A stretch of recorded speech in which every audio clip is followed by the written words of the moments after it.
j'affiche le chat sur le côté parce que je ne le vois pas. Alors, ça, c'est pas un souci. Je me permettrai de regarder moi les messages et s'il y a une question urgente, je t'interromprai pour te la poser. Voilà. Là, normalement, tu peux partager ton écran, Jean-François. C'est parti. Ok, c'est nickel, ça marche.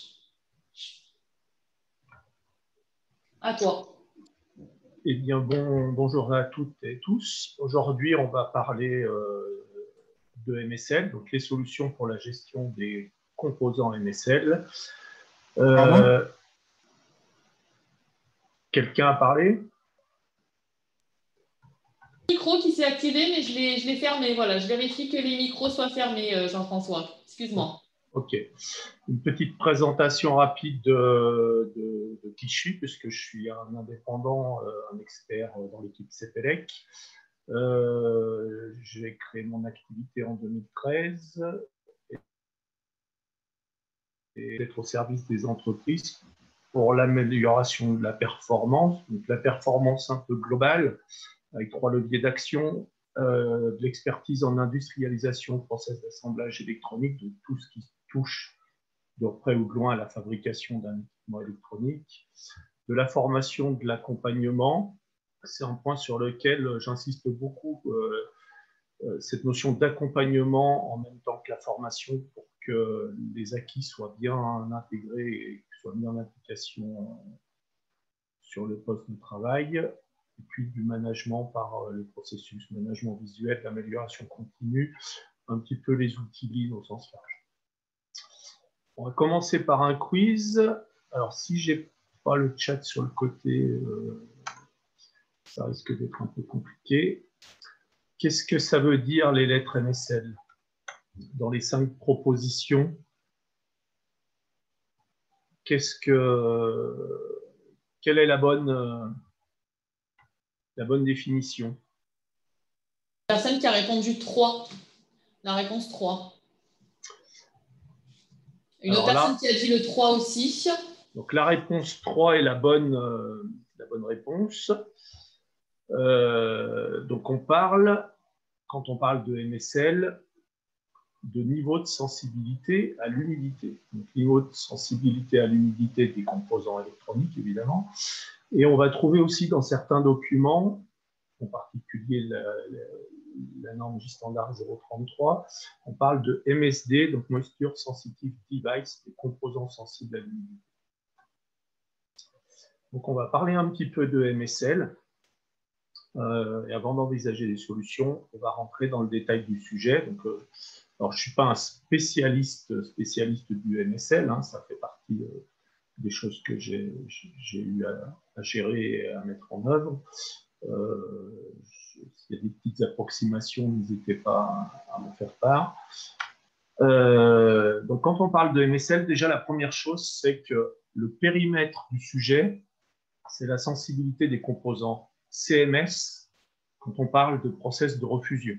Donc, ça inclut évidemment toutes les situations où les composants sont en situation de température identique à la refusion. Donc, dans les ateliers de câblage de cartes électroniques, évidemment, on a principalement du four de refusion, mais certains peuvent avoir des phases vapeur, c'est exactement la même situation. Et on va aussi avoir on va être aussi concerné à chaque fois qu'on va faire des réparations à l'air chaud avec des machines infrarouges, avec des souffleurs à air chaud. À partir du moment où on chauffe le composant à des températures de fusion de la pâte à braser, on est confronté à des problématiques d'humidité dans le composant.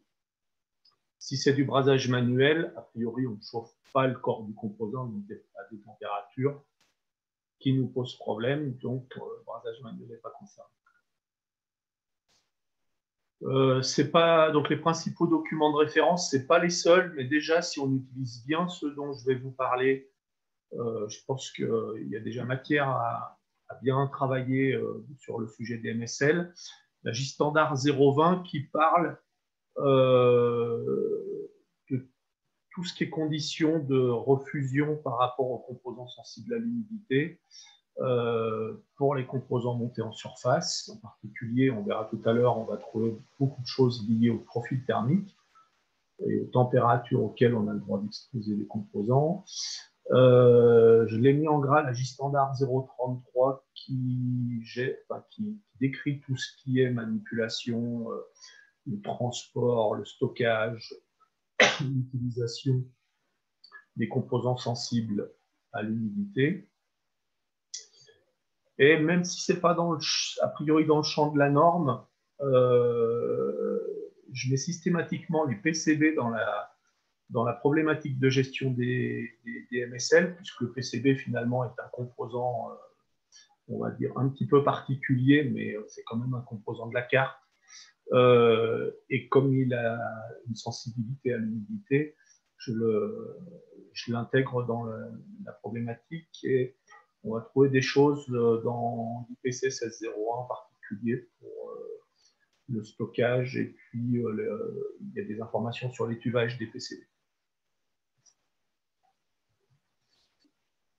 Alors, les composants MSL, selon leur sensibilité à l'humidité, qui est déterminée par les fabricants de composants, vont avoir un niveau attribué de 1 à 6, en sachant que de 1 à 6, on a des niveaux intermédiaires de 2 à 5A, ça fait 8 niveaux. Ces niveaux, donc de 1 à 6, auxquels va correspondre une notion qui est importante et que je vais vous expliquer tout de suite, qui est le floor life. Donc, en fonction du niveau MSL, dans la norme, on a des indications en temps de ce qu'est le floor life en fonction de conditions de température et d'humidité. Donc, par exemple, pour le niveau 1, on nous dit que le niveau 1 est illimité moyennant qu'on ait moins de 30 degrés, 85% d'humidité relative, ce qui est quand même le cas dans les ateliers, en tout cas en Europe.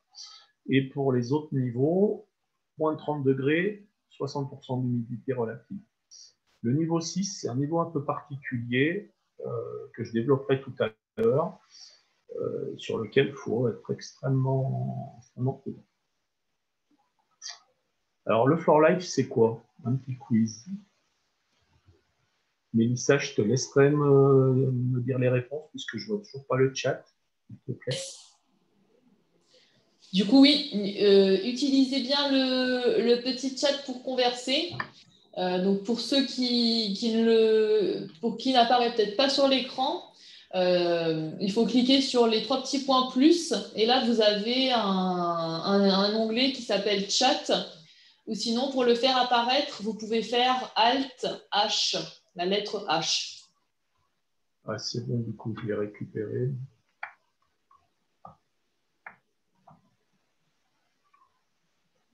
Donc, il y a une personne qui a répondu le choix numéro 3. Donc, le choix numéro 3, c'est le temps maxi entre la sortie dry pack, alors quand je dis dry pack ou en scène sèche, en tout cas, c'est mise à l'air libre et le passage en refusion. Donc, la réponse 3 est la bonne réponse. Donc, le floor life, c'est le temps maximum autorisé d'exposition à l'air ambiant, à l'air libre, d'un composant avant son passage en fusion. Donc, on a 8 niveaux MSL qui vont déterminer la stratégie de stockage, utilisation, étuvage, gestion du floor life. En fonction de ces niveaux-là, on va devoir faire des choses avec des spécificités qui sont plus ou moins contraignantes. Et pourquoi on a cette gestion particulière des composants MSL? Donc, pour comprendre un petit peu la problématique, quels que soient les matériaux, en particulier les résines qui sont utilisés pour faire les composants électroniques, ces matériaux sont plus ou moins poreux et vont, avec le temps, se saturer en eau. Alors, en eau, ce n'est pas une éponge, hein, mais jusqu'au niveau d'humidité relative de l'air. Donc, l'humidité relative qui est dans l'air va progressivement entrer dans les composants. Ce phénomène, il va prendre plus ou moins de temps selon la nature du matériau et selon le volume du composant. Alors, lorsque tous les éléments sensibles à l'humidité sont portés à une température importante, donc la température de refusion de l'ordre de 240, 250 degrés, l'humidité contenue va se vaporiser et ne va pas avoir le temps de sortir. Donc ça va avoir pour effet, puisque la vapeur d'eau augmente en volume par rapport à de l'eau liquide, cette vapeur d'eau qui ne peut pas s'échapper va créer une pression. En gros, c'est le phénomène de la cocotte minute, hein, qui va conduire à fragiliser le composant, voire le détériorer, que ce soit le composant ou le PCB. J'ai l'habitude de dire qu'à la limite, si ça le détruit, c'est moindre mal, parce qu'on va s'en rendre compte rapidement. C'est pas bien, hein, mais par contre, si on le fragilise et qu'on lui fait perdre de ses caractéristiques, ça va être des produits qui vont tomber en panne de façon intempestive en fonction de température élevée ou de froid, en fonction d'un certain nombre de choses, où les cartes vont avoir un fonctionnement erratique, et ça, c'est embêtant. Le seuil de criticité d'humidité relative dans les composants, il est fixé dans la norme à 10% d'humidité relative. Donc 10% d'humidité relative, dans un atelier, on n'est jamais à des taux si bas, donc forcément, il va y avoir des choses à faire. Alors juste pour bien visualiser la problématique que peut représenter l'augmentation du volume de la vapeur dans le composant, en gros, à 0 degré, 1000 litres, 1 litre, c'est 1000 grammes. À 25, 997 grammes, 0,3% d'augmentation du volume. Déjà, à 100 degrés, on a 4% d'augmentation du volume. À 200 degrés, on a 15%. Et à 250 degrés, donc la température de refusion, on a une augmentation de 25%. Donc, en représentation graphique, on a 100% sur du 0 degré. 25% qui est plutôt la température ambiante, il n'y a pas de variation, c'est une variation qui est un peu visible. Déjà à 100 degrés, on voit que le rond vert prend un peu plus de place, à 200 encore plus, et puis à 250, c'est flagrant que la vapeur va prendre beaucoup plus de place et peut créer des tensions dans le composant. Alors, pour pouvoir s'y retrouver en fonction des niveaux MSL, en fonction d'un certain nombre de caractéristiques liées aux composants, la norme décrit, dans la norme, on a une étiquette que les fabricants de composants doivent mettre sur les produits concernés par un niveau MSL, sur lequel on va retrouver un logo qui indique qu'on est face à un composant sensible à l'humidité, donc un logo avec des petites gouttes qui montrent qu'on est sensible à l'humidité. On va retrouver un niveau MSL. Ce niveau MSL il est super important. Et on devrait retrouver, elles y sont pas, ça dépend de qui dit le composant, ça dépend d'un certain nombre de choses, en particulier chez les distributeurs, quand les composants sont déconditionnés, reconditionnés, on peut avoir une petite perte d'information, qui est la température maxi autorisée sur le boîtier du composant, le temps restant avant de le passer au four, donc au floor life, un certain nombre d'indications liées à l'étuvage, et puis un point qui est sensible, qui est la date à laquelle le sachet a été scellé, puisque, en particulier sur les sachets qui sont scellés sous vide, la protection des composants, elle n'est pas infinie. Les fabricants de sachets disent que, en gros, c'est une année où ils garantissent que le composant va être à l'abri de l'humidité. Donc, la porosité du sachet est telle que le composant va être à l'abri de l'humidité pendant un an. Un an, certains, c'est 2, il me semble. Mais ce n'est pas infini. Donc, un sachet qui serait scellé sous vide et qui ne serait pas utilisé pendant 3 ans, il y aurait des choses à faire. La norme J-Standard 033, elle a évolué il y a quelques temps, et il y a une nouvelle notion qui est apparue, qui sont les process sensibles à l'humidité, donc les process sensitive devices, les pièces qui ont une particularité de process par rapport à la norme, par rapport à ce qui est décrit de façon générale dans la norme. Et là, le fabricant doit dire en gros quelles sont les spécificités de son composant, et c'est à vous de le prendre en compte, en particulier sur les profils thermiques. Alors, l'identification des composants en MSL, on a vu, il y a une étiquette qui décrit tout un tas de caractéristiques. Mais il y a un point important, surtout quand les composants sont en sachet dry pack. Ce sachet dry pack que vous trouvez dedans, un témoin d'humidité. Et en gros, ce témoin d'humidité, il y a un réactif sensible à l'humidité qui dit quand c'est bleu, c'est sec, et quand c'est rose, c'est humide. Alors, vous allez trouver des variantes suivant les modèles. Il y en a qui sont bruns maintenant. Principalement, on trouve quand même encore beaucoup de bleu-rose. Quand tous les réactifs sont bleus, ça nous indique qu'on a moins de 5% d'humidité dans le sachet. Et donc, c'est l'objectif, c'est d'être à moins de 5%, sachant que la limite est à 10. Quand on est entre 5 et 10, bah, le témoin 5% est passé au rose. Entre 10 et 60, on en a 2, et au-dessus de 60, on en a 3. 60% d'humidité relative, également dans les ateliers en Europe, c'est extrêmement rare, en particulier avec les clims qui assèchent l'air. Donc voilà comment on a une indication du niveau d'humidité dans les sachets, c'est par les témoins. Alors comment on va s'y retrouver avec tout ça? Il faut bien lire les informations du fabricant. Qu'est-ce que le fabricant vous donne comme information, en sachant qu'il peut y avoir des variations assez sensibles d'un composant à l'autre, même s'ils ont les mêmes boîtiers ou même s'ils vous semblent relativement similaires. Il faut conserver impérativement l'information sur le MSL, sur le floor life, sur des températures maxi. Donc cette information, il faut que vous la fassiez suivre d'une façon ou d'une autre. Moi, je vous conseille assez fortement de gérer le niveau MSL dans le système d'information, dans votre ERP, dans la fiche article.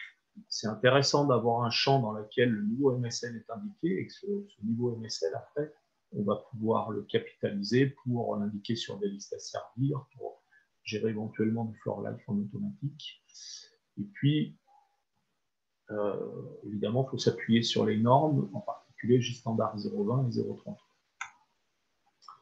Alors, un petit quiz sur les 6 propositions qui vous sont faites, sachant que les conditions ambiantes, c'est 25 degrés, 65% d'humidité relative. C'est un cas qui n'est pas forcément réel, mais c'est pour l'exercice. Et que vous ouvrez un sachet sur lequel les trois réactifs sont bleus. C'est-à-dire qu'on a à l'intérieur du sachet, quand on l'ouvre, a priori, un taux d'humidité inférieur à 5%. Quels composants je vais devoir étuver dans les 6 propositions? En sachant qu'il y a de 0 à 6 possibilités.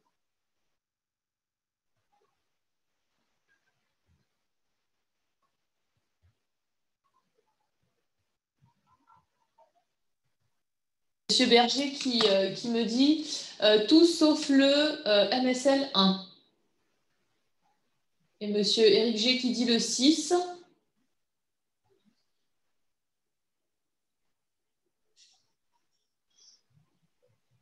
Alors, tout sauf le 1.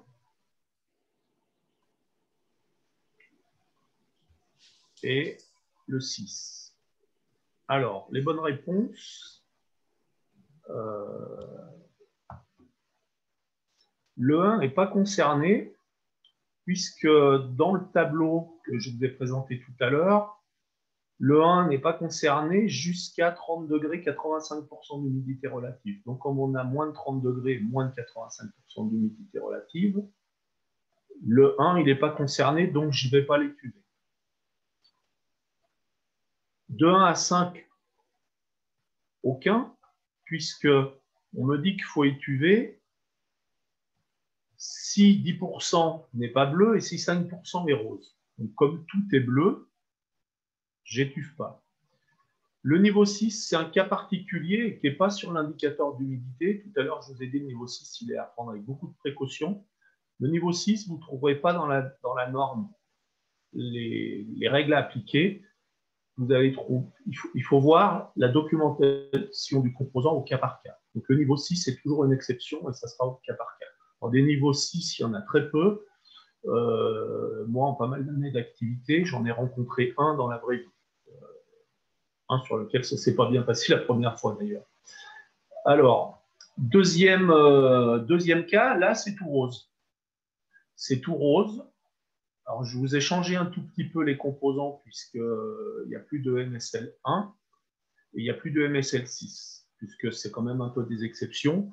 Donc, dans la grande majorité des cas, vous allez avoir du 2 à 5A.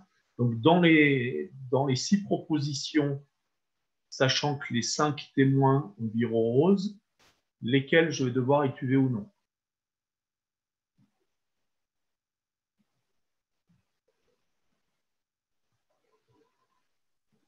Donc, on a deux réponses qui disent qu'il faut, c'est tous. La bonne réponse, c'est tous, puisqu'on a plus de 60% d'humidité relative. Donc, il faut tous les étuver. C'est exact. Un petit cas un petit peu plus subtil, mais que finalement on rencontre assez régulièrement dans la vraie vie. Le 60% est bleu, le 10% est bleu. Alors, le 5% n'est pas rose, mais il a commencé déjà un petit peu à virer de couleur, c'est-à-dire que le taux d'humidité doit être pas très loin des 5%, lesquels je vais étuver et pas étuver, entre le 2 et le 5A.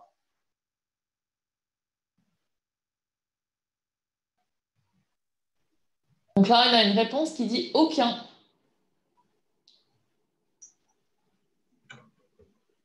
La bonne réponse, c'est aucun, parce que le témoin d'humidité nous dit qu'il faut étuver si 10% n'est pas bleu. Donc 10% est bleu, et si 5% est rose, 5% a commencé à virer, et donc il est pas rose, donc a priori, c'est aucun. Par précaution, je recommande assez fortement d'étuver parce que témoin d'humidité, c'est quand même un réactif chimique qui a une précision qui me paraît un petit peu relative quand même. Et le taux d'humidité indiqué par la carte, donc, et puis l'humidité réelle à l'intérieur du composant peut de temps en temps être un petit peu variable. Donc, moi, j'applique le principe de précaution. Si ça a commencé à virer, que c'est pas tout bleu, je préfère étudier. Le dernier cas, 60% est bleu, 10% n'est plus bleu et 5% est rose.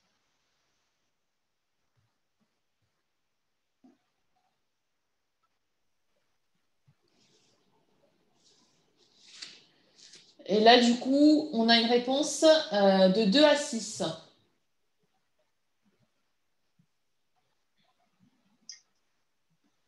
Donc le MSL2, on est entre 10 et 60% d'humidité.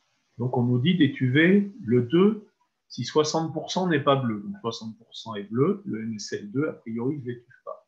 Et donc on va étuver les cas 2 à 6, effectivement, les MSL 2A, 5A, puisque là, on a bien 10% qui n'est plus bleu et 5% qui est rose, donc on est bien le cas décrit par la norme.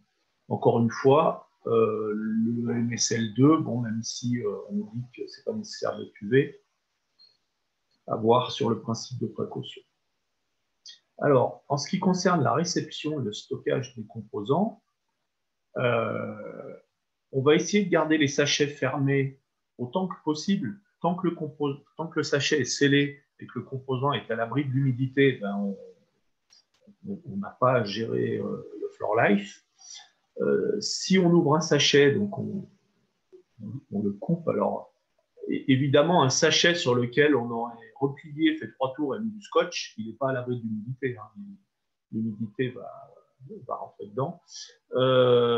Stocker à l'abri de l'humidité aussi vite que possible, c'est la règle. Gérer la durée de mise sous vide des dry packs, sachant, comme je vous l'ai dit tout à l'heure, en gros, c'est une année de durée de vie sous vide. Et puis, évidemment, gérer le floor life, puisque si le composant a été exposé à l'humidité, le fait de le mettre sous vide, par exemple, va arrêter le décompte du floor life, mais ne va pas le remettre à zéro. En ce qui concerne le stockage dans les sachets dry pack, la norme nous donne un certain nombre d'indications. Et le premier élément, c'est qu'est-ce qu'on doit faire avant de mettre en sachet. Donc, dry before bag, c'est l'étuvage, le séchage avant la mise en sachet. Et il faut le faire, en tout cas dans la norme, on nous dit qu'il faut le faire uniquement pour les composants de 2 à 5A. Donc c'est optionnel pour les niveaux 1, 2 et 6. En sachant que le niveau 6, il est optionnel pour la simple raison qu'on va nous dire les niveaux 6, il faut les étuver systématiquement. Donc les étuvés avant ne présentent pas un avantage considérable puisqu'il va falloir les réétuver. L'utilisation, donc HIC, c'est la carte témoin d'humidité dans le sachet dry pack. Il faut mettre une carte d'humidité pour les niveaux 2 à 5. Pour les autres, ce n'est pas une obligation. Le sachet de dessicant, il va falloir le mettre aussi pour les niveaux 2 à 5. L'étiquette d'identification, là, il va falloir les mettre pour les niveaux 2 à 6, sachant que le niveau 6 est un composant extrêmement critique. Donc, évidemment, c'est impératif de savoir qu'on a à faire un niveau 6. Et puis, les étiquettes qui permettent d'attirer l'attention sur une condition de process particulière. Pour les niveaux 1, le fabricant ou vous allez devoir retranscrire cette information. Donc, ce n'est pas nécessaire si on a des composants qui vont être brasés autour de 220-225 degrés, par exemple en plombé. Par contre, pour toute autre température supérieure, en sans plomb, il va falloir, même pour un niveau 1, embarquer des indications de conditions de process particulières. Et puis pour les niveaux 2 à 6, évidemment, c'est nécessaire. Et ce n'est pas nécessaire, ce n'est pas obligatoire pour le niveau 6, pardon, pour les sockets. Les sockets, là, on n'est pas. Donc le niveau 6, évidemment, c'est obligatoire. Donc voilà ce qu'il y a à faire quand on met des composants en sachet sous vide, sachant que les témoins d'humidité et les dessicants auront dû être traités, en particulier sur le dessicant. Il y a une indication sur l'étuvage du dessicant qui est de plusieurs heures, souvent c'est en degrés Fahrenheit sur les sachets, mais il faut étuver les sachets de dessicant avant de les mettre en sachet, avant de les utiliser. Une évolution de la norme récente, donc si vous utilisez des tableaux dans l'atelier ou si vous avez des documents ou des normes qui ne sont pas récentes, je vous invite à faire une petite mise à jour. Le tableau des conditions d'étuvage, donc des temps d'étuvage en fonction des composants, a évolué, en particulier puisqu'il y a de plus en plus de composants très fins, donc ils ont rajouté deux catégories qui sont les composants de moins de 0,5 mm d'épais, entre 0,5 et 0,8. Et donc ce tableau, il va résumer en fonction du niveau MSL, de l'épaisseur et du dépassement du floor life, ainsi que la température à laquelle on va étuver les composants, la durée d'étuvage qu'on va devoir respecter. Sachant que c'est une évolution aussi de la norme. Jusqu'à la dernière évolution, à 125 degrés, a priori, on n'était pas obligé de contrôler l'hygrométrie. Parce qu'à l'époque, on considérait qu'à partir du moment où on était au-delà de 125 degrés, on n'avait plus d'humidité dans les tubes. Depuis la dernière évolution de la norme, il faut également que les étuves à 125 degrés soient contrôlées en humidité, avoir moins de 5% d'humidité relative. Donc, pour les cas les plus favorables, un composant de moins de 0,5 mm d'épais pour des niveaux 2 à 5A, l'étuvage, c'est 1 heure. Donc 1 heure, c'est pas bien contraignant dans un process. Par contre, pour un composant entre 2 et 4 mm et demi, c'est 79 jours. Donc là, on est dans des choses. Alors, je fais une petite aparté. Je sais que M. Berger avait posé une question à Damien sur des composants supérieurs à 4 mm et demi. J'ai pas la certitude de la réponse, mais dans la nouvelle norme, il faut voir quelque chose par rapport à la note 5. J'ai pas eu le temps de creuser le sujet, je peux m'en excuser. Mais si on a un composant donc épais et qu'on ne peut pas l'étuver à plus de 40 degrés, 5% d'humidité relative, c'est 79 jours d'étuvage. Donc autant dire que le client ne sera pas très content si vous lui plantez 3 mois de délai. Alors dans certains cas, c'est non applicable, c'est-à-dire que non applicable voudrait dire composant poubelle. Alors évidemment, on ne va pas mettre les composants à la poubelle, on va faire des choses, et en particulier s'arranger pour pouvoir les étuver à 125 degrés. Donc, par exemple, des composants qui seraient en bande et dont la bande ne supporte pas la température, ben on va les déconditionner, les mettre en plateau, on va les étuver à la température qui va bien, par exemple 48 heures à 125 degrés, et on va pouvoir les gérer un petit peu. Alors, on va faire un petit exercice.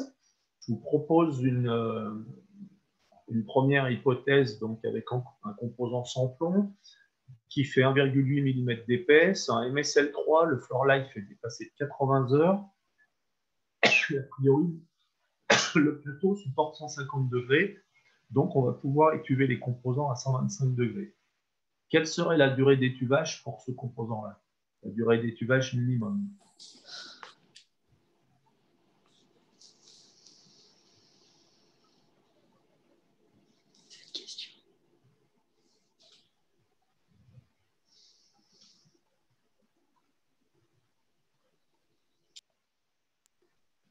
Fois la réponse 27 heures. 3 fois 27 heures.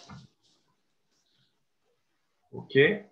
Donc, on a un composant qui fait un 8 d'épais entre un 4 et 2. On a un MSL3. Et puis, on a un floor life dépassé de 80 heures, donc supérieur à 72 heures. Donc, c'est bien 27 heures d'étuvage minimum. Ça, c'est la bonne réponse. Deuxième proposition, le composant fait 2,5 d'épais, c'est un MSL5. Le floor life, on ne sait pas depuis quand il est dépassé. On n'a pas d'indication sur le floor life. Et on a une bobine qui supporte 70 degrés maxi. Alors, on va partir du principe qu'on ne va pas la déconditionner dans ce cas-là pour pouvoir juger de quelle serait la durée d'étuvage dans ces conditions-là.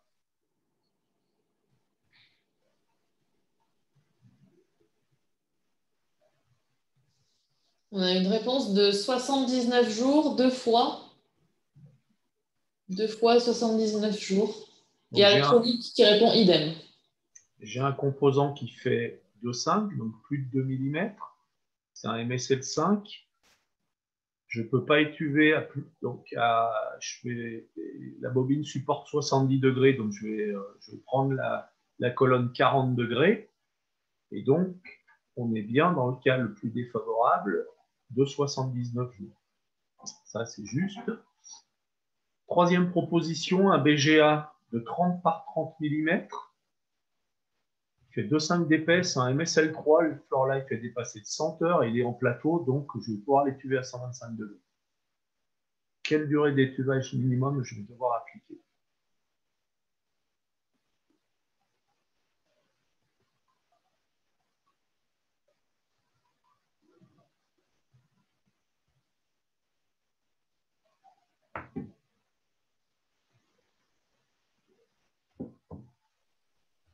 La réponse aucune. 96 heures. Une autre réponse. Donc la bonne réponse, on est dans l'exception BGA supérieure à 17 par 17 mm de côté. On a un floor life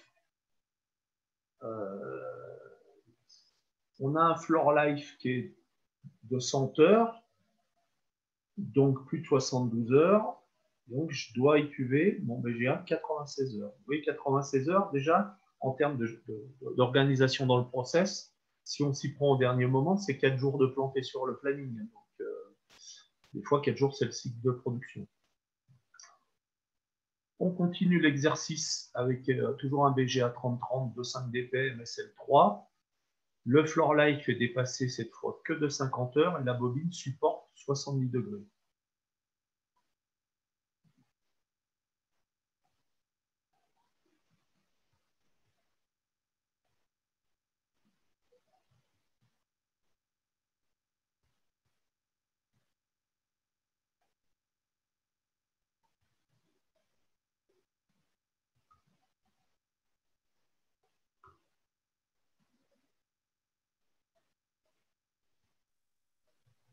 On a une réponse là, 67 jours. Alors, on a une réponse à 67 jours, qui est la bonne réponse, puisqu'on est dans le cas d'un BGA 30-30, donc supérieur à 17 par 17, mais le floor life fait que de 50 heures, donc on est dans la colonne moins de 72 heures. Et là, on nous dit que c'est comme si, enfin, on va prendre en compte les autres caractéristiques, on va oublier que c'est un BGA 30-30, donc on va regarder l'épaisseur, on va regarder le floor life, on va regarder le dépassement du MSL, on va regarder la température, et donc là, c'est un composant qu'il faudrait étudier 67 jours. Et la dernière proposition, le floor life est dépassé de 150 heures et la bobine supporte 70 degrés. Donc là, la seule différence, c'est qu'on n'a plus un floor life dépassé de 50 heures, mais de 150 heures. Donc là, l'étuvage serait de combien?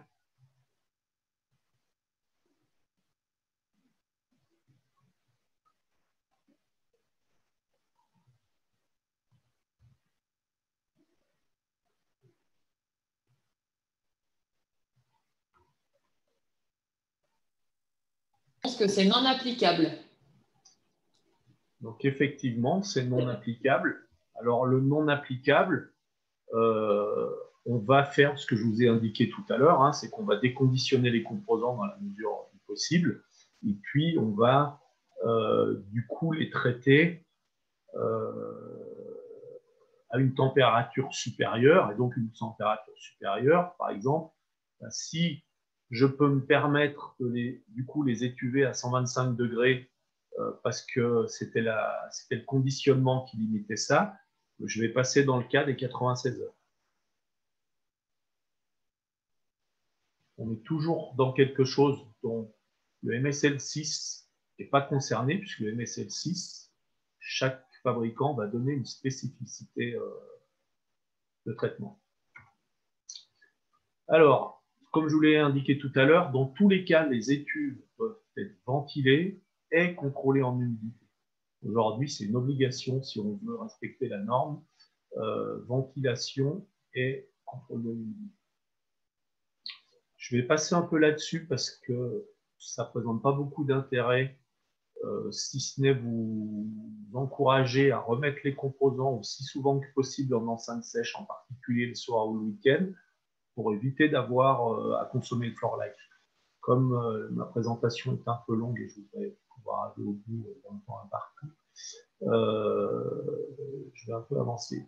Une particularité dans la gestion des MSL sur les expositions courtes. Donc la norme, elle nous dit que pour les composants de niveau 2 et 3, si l'exposition est inférieure à 12 heures, donc mon composant est sec, le floor life, par exemple pour un MSL3 de 168 heures est complet, il me reste 168 heures et que je l'expose moins de 12 heures, donc par exemple 10 heures, quand je vais le remettre en ambiance sèche, c'est-à-dire soit dans un dry pack, soit en enceinte sèche, je vais remettre à zéro mon floor life, moyennant que mon composant soit stocké 5 fois le temps d'exposition. Donc s'il a été exposé 10 heures, il faut que je le remette au sec pendant 50 heures et je reviens à zéro.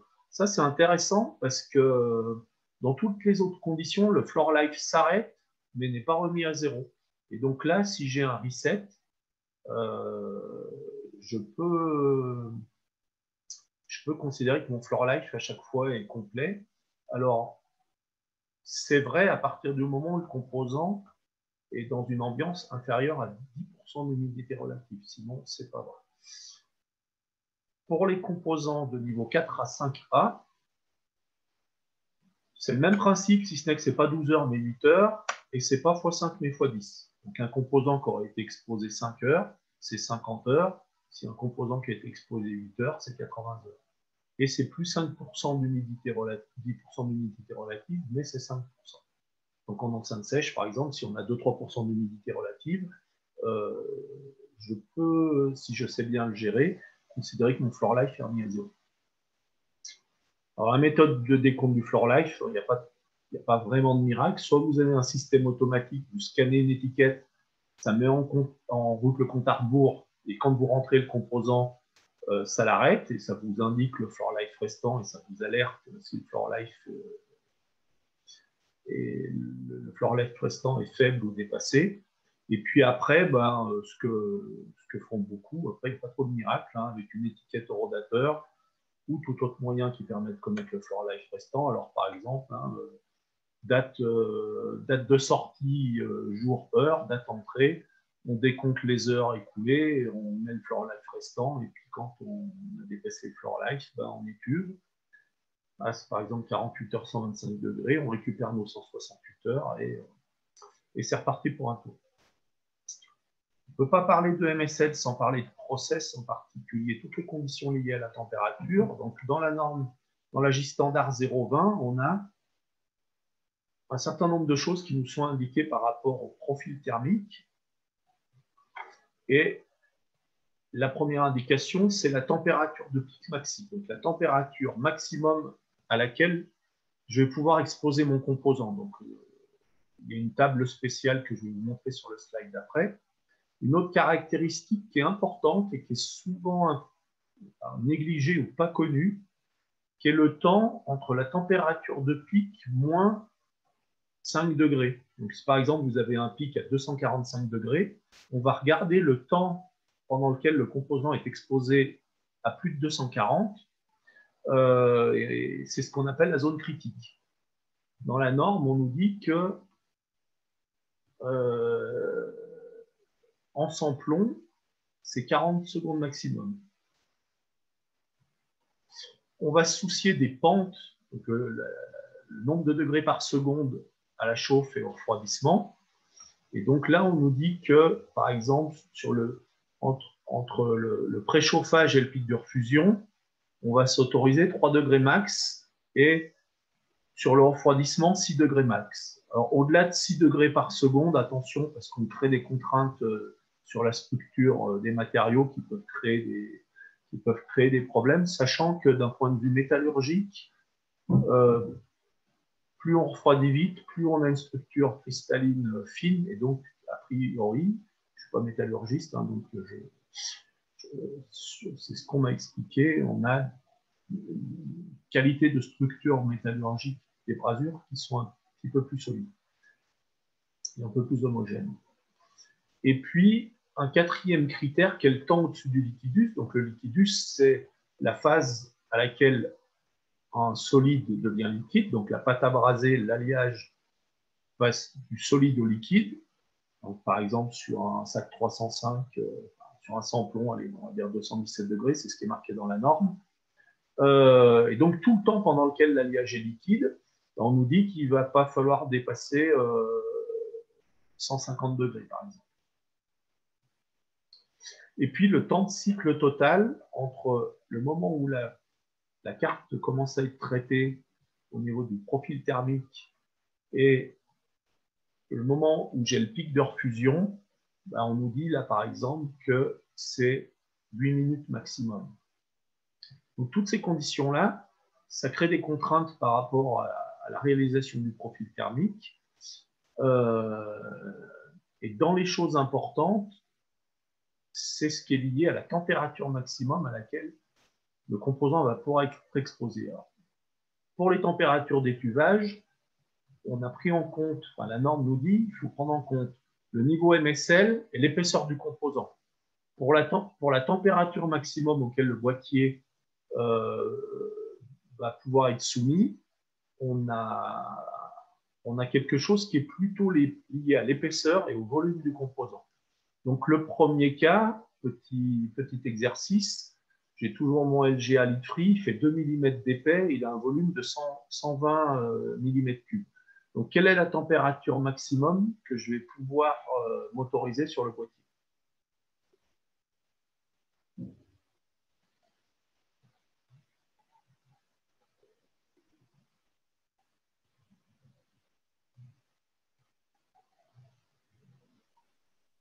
La réponse 260. Donc, j'ai un composant qui fait 2 d'épais, moins de 350 mm3, donc 260 plus 0,1. Donc, c'est 260 maxi. Deuxième exemple, il fait plus de 2 d'épais, mais 5 mm d'épais, et le volume est de 450 mm3. Donc, ce coup-ci, la température maximum autorisée, elle sera de combien?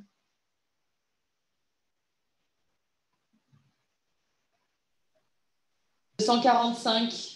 3 fois la réponse 245. Donc, on a un plus de 2 mm et demi d'épais.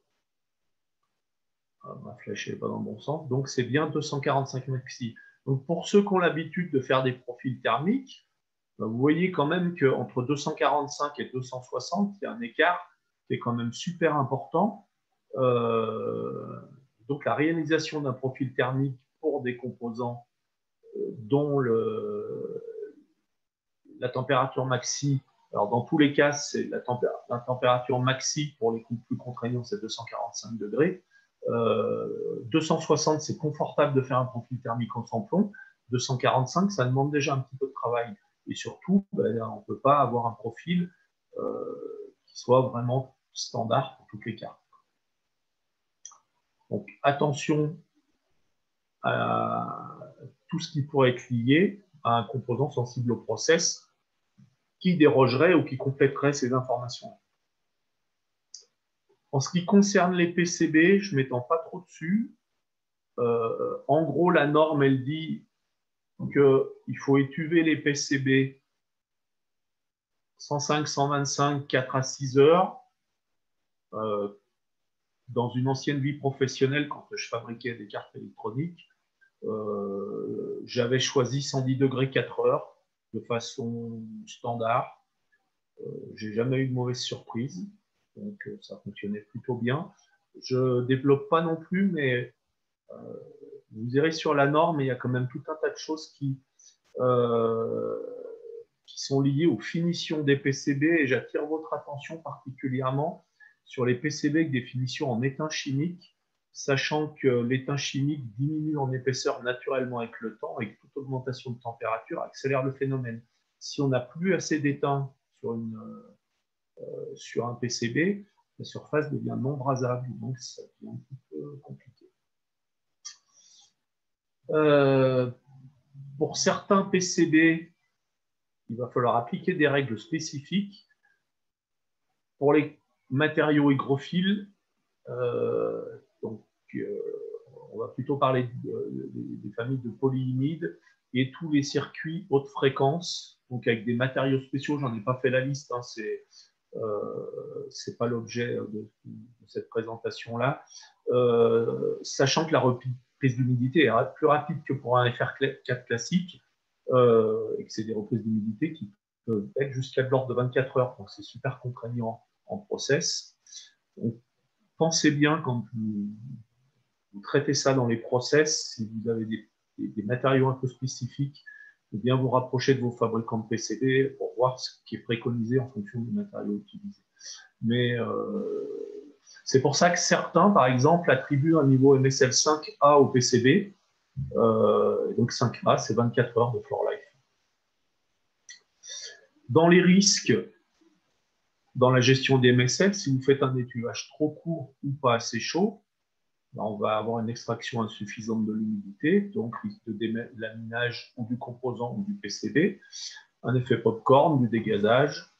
Et puis, si on a un étuvage trop long ou trop chaud, on peut altérer les finitions, oxyder les finitions, diminuer l'épaisseur d'étain, ainsi de suite, et donc se retrouver avec des composants sur lesquels on aura des difficultés de brasage. Et donc, le risque, c'est quand même principalement d'avoir des surfaces non mouillables, donc non brasables, si on a exposé les composants à une température trop chaude ou trop longtemps. Donc, dans certains cas, c'est poubelle. C'est embêtant.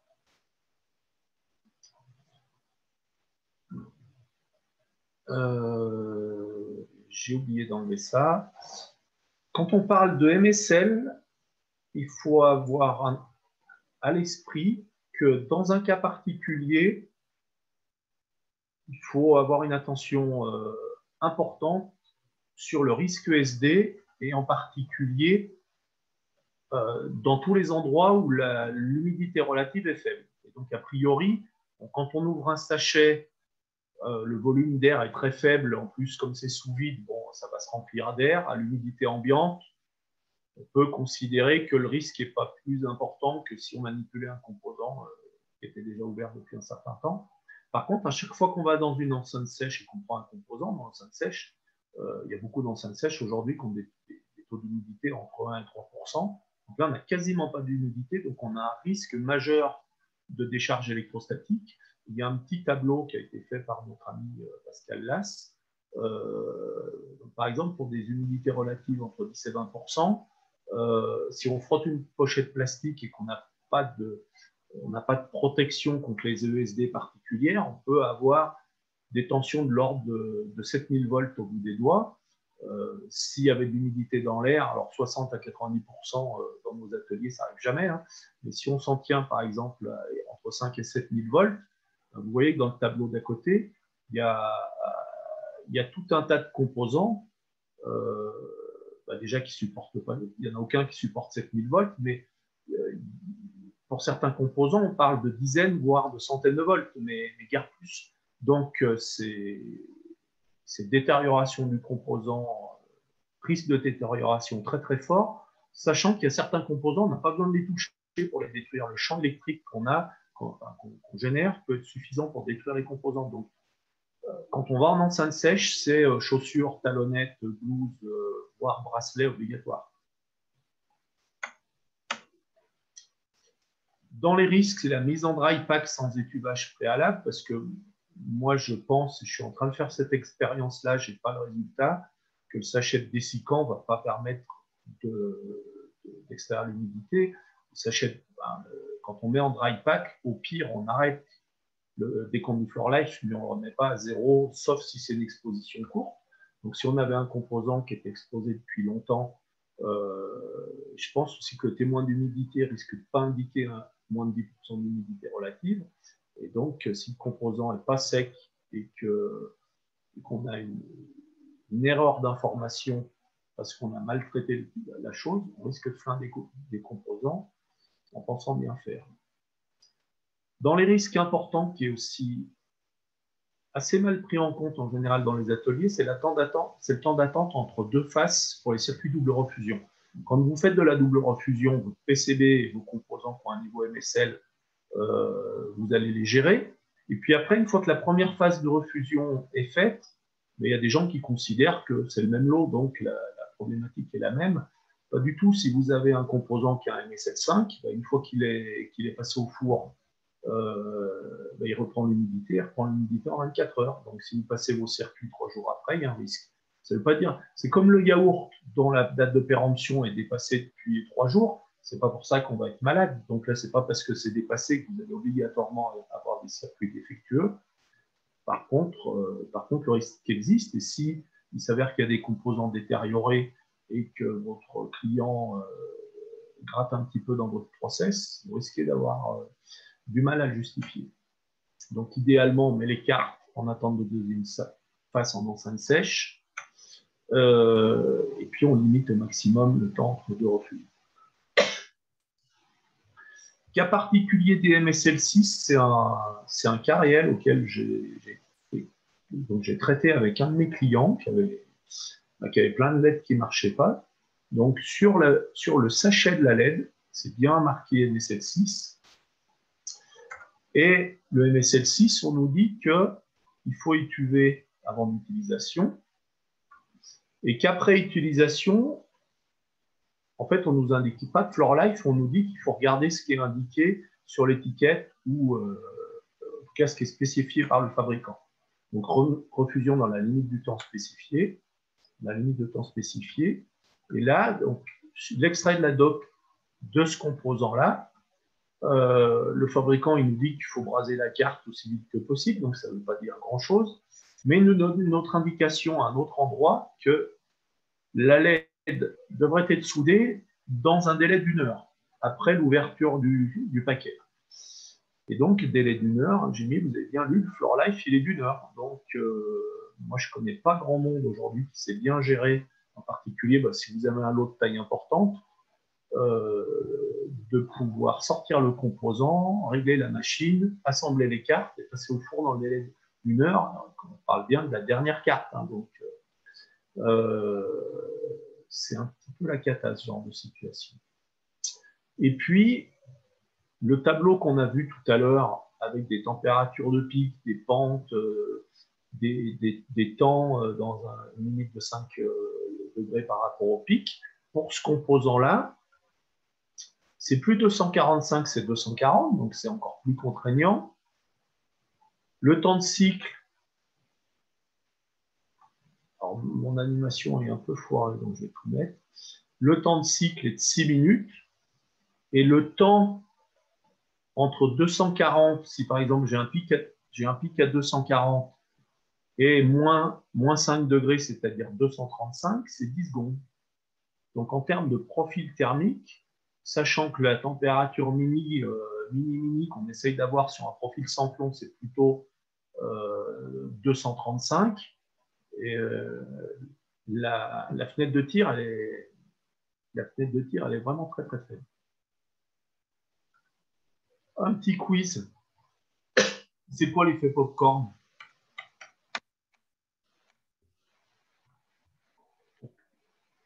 Cinq propositions.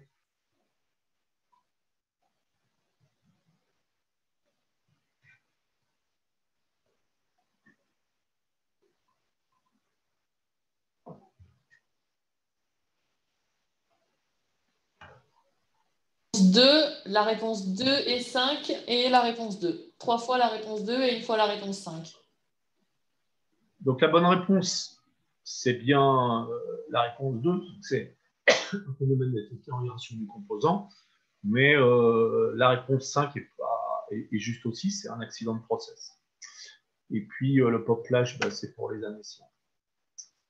Des dégâts au rayon X, donc par exemple un composant qui a gonflé, on voit les billes périphériques qui sont de bonne taille, qui sont homogènes, et puis le composant a gonflé au centre, donc ça a écrasé les billes, et le même composant vu avec une méthode d'analyse qui est la résonance acoustique pour voir à l'intérieur, on voit bien toute la partie détériorée, la partie où il y a eu des laminations.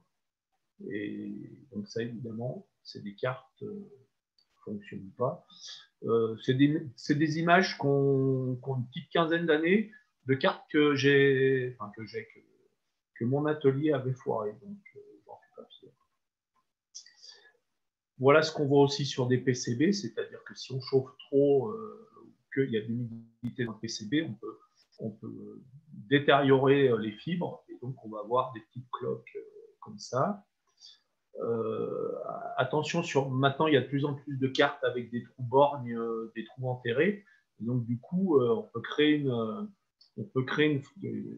stress sur le PCB qui peut péter des liaisons en couche interne ou péter des vies enterrées ou des pistes en couche interne, et évidemment ça ne se voit pas à l'œil. Par contre au test, la carte sera tout belle. Des images que j'ai prises sur internet, ça va jusqu'à des fissures pures et simples sur le composant. On a déjà vu. Et donc conclusion, il vaut mieux prévenir que guérir.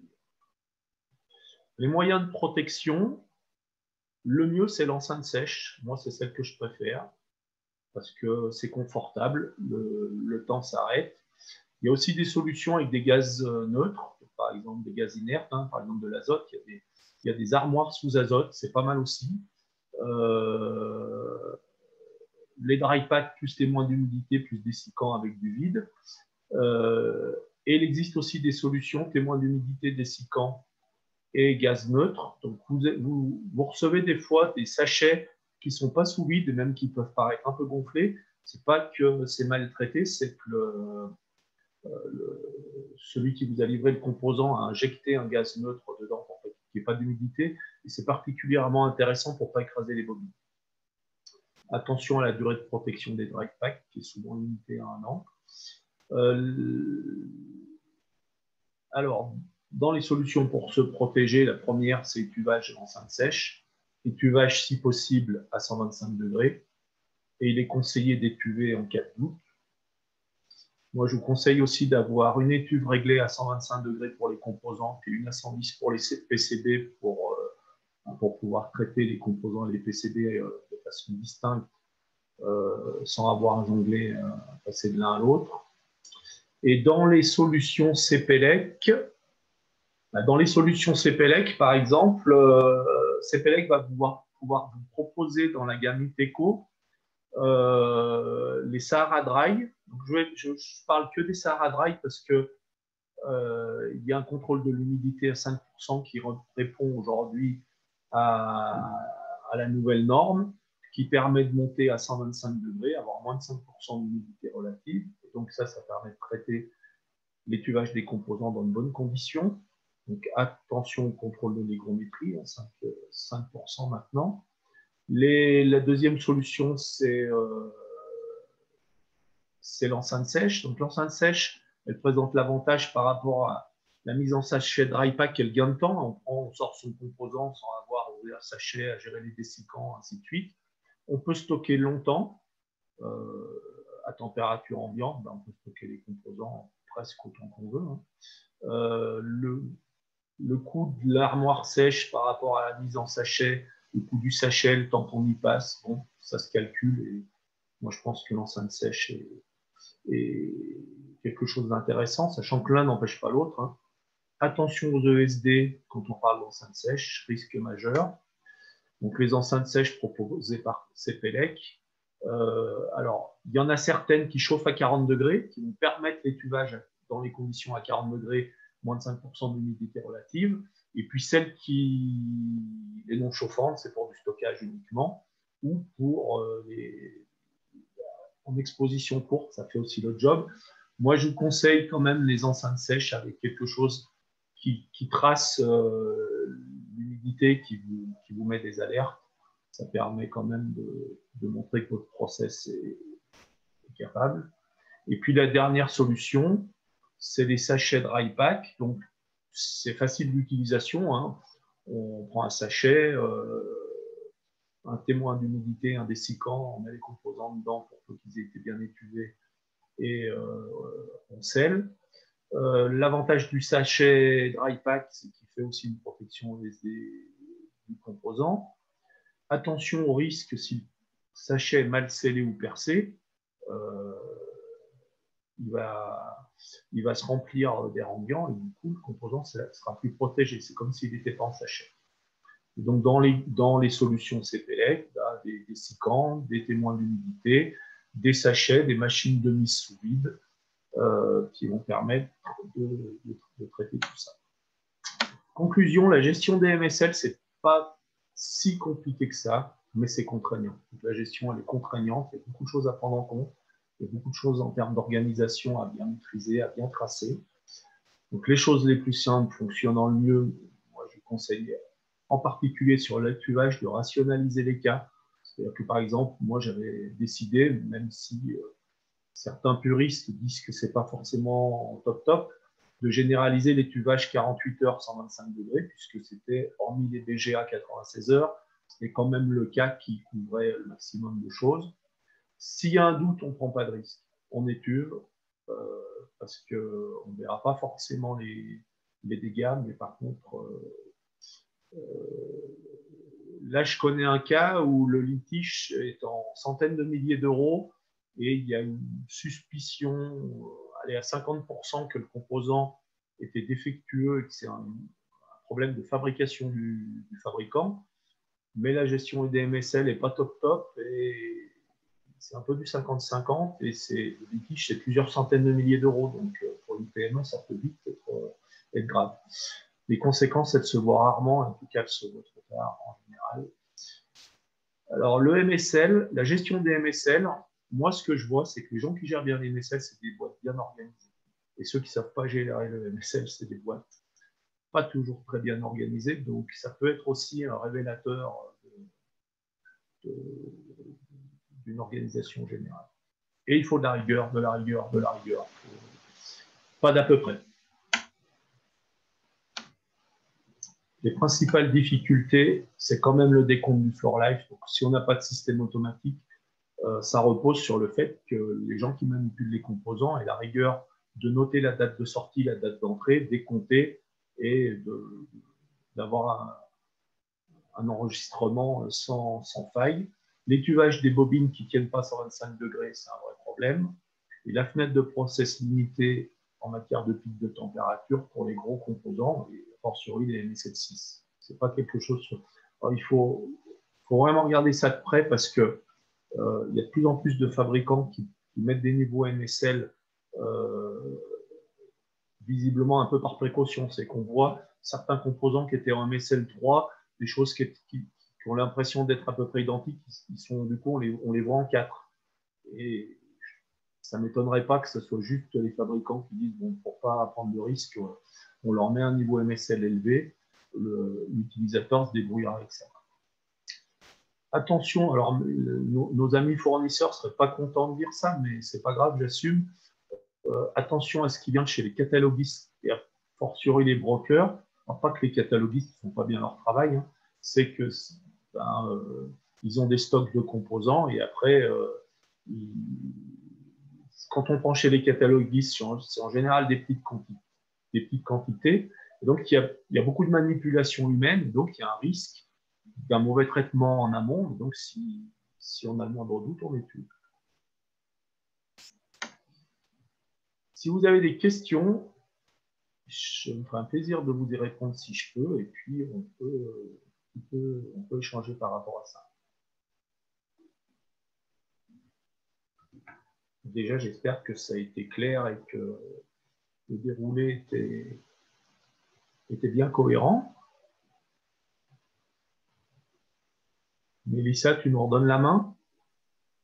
Oui, donc là, chacun peut, s'il le souhaite, soit voilà, utiliser le chat pour poser une question ou sinon réactiver son micro pour voilà, échanger de vive voix avec Jean-François, sachant que voilà, s'il y a une question qui vous vient après le live, on reste à votre disposition, bien évidemment, pour y répondre.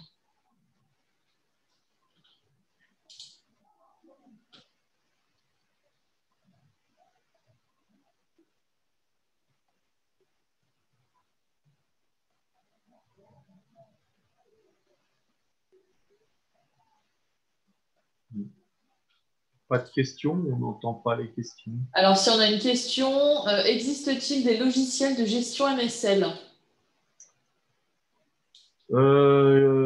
Il existe des choses, j'en ai pas à vous proposer comme ça de tête.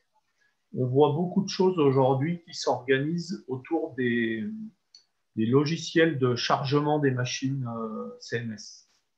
Alors, dans un des exemples que je connais sur les machines microniques, donc Semidata, il y a une option de gestion des MSL qui est liée au module d'étiquetage et de chargement des machines. Donc, c'est principalement autour de ça. Après, sur le reste, j'ai pas d'outils que j'ai vu efficaces à conseiller, mais ça existe.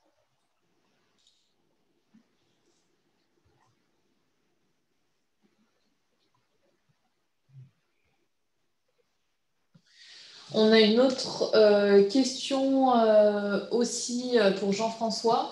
Alors, Monsieur Berger, en fait, m'envoie les messages à moi en privé, mais je vais me permettre voilà, de les remettre dans la conversation avec tout le monde pour que voilà, les autres gens puissent voir aussi les questions.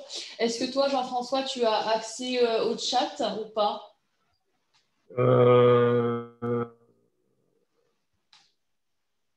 Le chat conversation. Attends, faut que je me mette sur. Je l'avais enlevé en fait parce que je l'avais au milieu de mon écran et ça me gênait un peu. Je vais y arriver. Conversation. En cas de coupure à armoire sèche ou ouverture porte, donc supérieure à 10, quel est le temps maximum pour garder les composants dedans sans étuvage? C'est le temps du floor life. À partir du moment où on est à plus de 10% d'humidité, le floor life commence à être décompté. Donc, il faut l'enlever du floor life restant.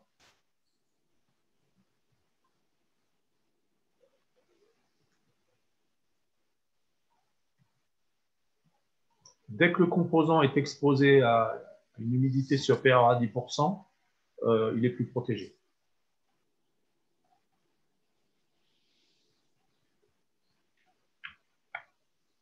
Est-ce qu'il y a d'autres questions, d'autres interrogations?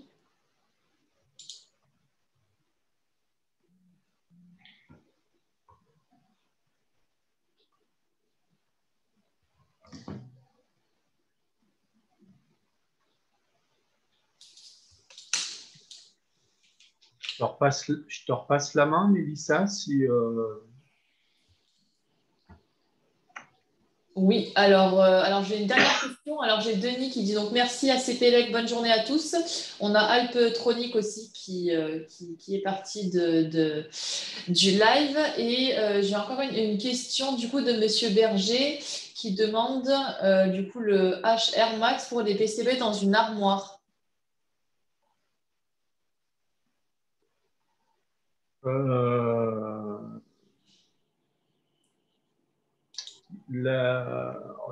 J'ai pas la réponse comme ça de tête en termes de valeur.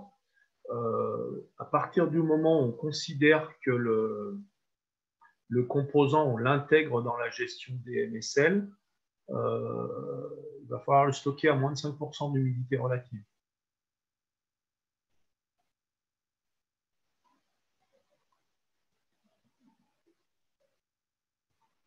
Plus on stocke à un taux d'humidité bas, plus on se laisse de la marge par rapport à la reprise d'humidité, donc plus c'est favorable.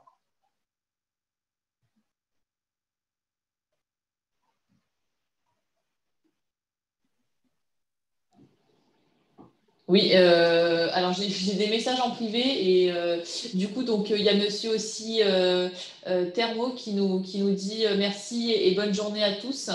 Voilà, et du coup merci monsieur Berger qui nous dit aussi voilà bonne journée. Bah écoutez, merci à tous d'avoir participé à ce live. Je vais couper l'enregistrement. Hop.